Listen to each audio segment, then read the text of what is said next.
Les revenus de la saison estivale sont d'ores et déjà compromis pour l'industrie touristique israélienne. Le patron de l'association des tours opérateurs israéliens estime entre 30 et 40% la chute des revenus de la saison estivale, soit environ 500 millions de dollars. L'impact du conflit à Gaza a déjà touché les professionnels du tourisme et s'il n'y a plus de liaison aérienne sur Israël, ce sera une véritable catastrophe. Écoutez le porte-parole de l'autorité responsable des aéroports israéliens. L'aéroport Ben Gourion est l'endroit le plus sûr de la Terre, le plus sûr en Israël. Jusqu'à maintenant, 80 vols à destination d'Israël ont été annulés.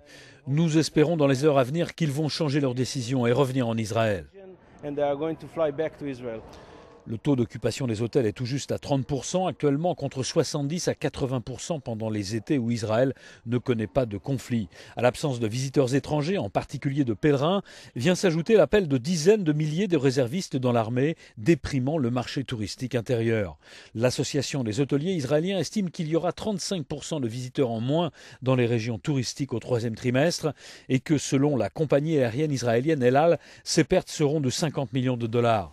Un des membres du comité monétaire de la Banque d'Israël affirmait mercredi que les secteurs les plus porteurs de l'économie israélienne vont tenir le choc et que les principaux indicateurs économiques tels que les investissements, l'intérêt dans les hautes technologies et les exportations ne seront pas affectés.